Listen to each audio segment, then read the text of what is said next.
Hey there, it's Mrs. J. Today we're going to be working in Autodesk Fusion. Let's see if I can make this a little bit bigger. We're working on the 25 days of Fusion, and I believe we were on day number 6. Day 6, that's what we're going to be on. Okay, so let's make sure that you have a project folder running. If you do not, it's a great way to have some file management within your Fusion. So you just start a new project and you give it a name. I used one that I had sitting out here, 25 days. You just double click it to make sure you're in it. That my name didn't update. Okay, that's my update. Once you have that updated, you can hide this data panel. It's called the data panel. And you don't have to do anything more. All your files will sit there. They'll also be in your PC. So it's not mandatory to do it, but it is very helpful for time saving, and you don't have to remake files because you can't find them. Okay, today we're going to look at a very simple pattern tool. So we're going to come up here to the left and we're going to do design.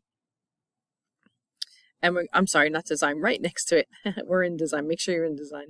Hit the create a sketch, and let's come right here on this top plane. I think it's X and Z. So X going this way, Z coming at you. Z is the 3D portion. Okay, so we're in there. We're going to use the rectangle tool. Click on the origin and just drag to the right. You can use tab to toggle in between your dimensions, and I'm going to do 4, tab, 6. There we go. I'm just going to scroll out so I can get it in front of me. I'm going to close my sketch palette so I can have some space. Okay, we can, let's finish this sketch, and then we will extrude it a little bit. I'll put it in the home direction so you can see it. And we're going to extrude it 1/2 inch, so 0.5. You can drag. It goes in increments of 0.10. Usually a test question, that's why I bring it up, but not always. Hit OK to be done with that. All right, we're going to do a new sketch right on top here. And we're going to put it in front of us, use the pan tool. And we're going to add the circle tool to create a hole. Just drop it anywhere. And we're going to call it 0.5. I think that's a good size. 0.5. Let's use the dimension tool to place that properly. I'm going to bring that up and closer so you can see it in the video. I see you guys on your tiny little phones trying to do this. Dimension tool. Let me escape out of pan. And we're going to touch the center of the circle, the bottom of the rectangle, and drag it off the rectangle. And let's call that 0.5. Then we're going to touch the center of the circle and the left side of the rectangle. Drag it off and call it 0.5. I was so close. Almost, but not exact when I dropped it in there. I always drop the dimensions off. It's just good practice so you don't confuse that with an object line. And when you hand sketch, that's a must. Okay, so we're going to use the pattern tool and see if we can play around with this a little bit. Let's finish our sketch. And let's go to the house. And then let's, so we can either extrude it first and then make the whole pattern go around, or we can make the pattern go around and then extrude it. It's easier to extrude it first. So we'll click extrude. We'll click on the object and just drag it in the other direction. You can also use the choices here, one side, two sides.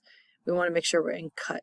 It changed to cut automatically when I dragged it out and it turned pink. You could also make join, so it makes a nice thick bottom. So remember that you have these features here for your testing. And my video is in the way, so let me see if I can grab it. No, okay, I'll grab it the other way. I'm going to hit escape to get out of it. I can't get past my video feature. There we go. Okay, so it hit enter. And then up here we have the rectangular pattern. So let's click on that. And we have to do two things. We have to pick our object we're going to use, and then where we're going to move it. You also have choices of circular pattern or pattern following a path.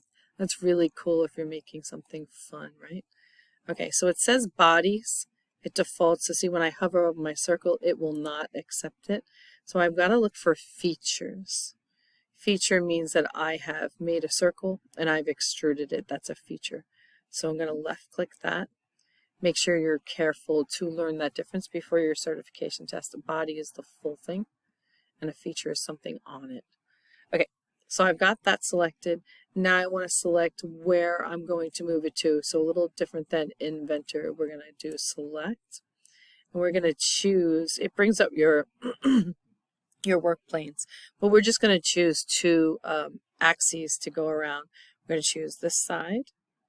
I'm going to choose how many and in what direction. So it's a little different than we've seen before, and I think 6 should fit okay. Let's see. I want to go this way. And then I want to choose, oh, let's see. I got to move my video. I'm going to pause just a second.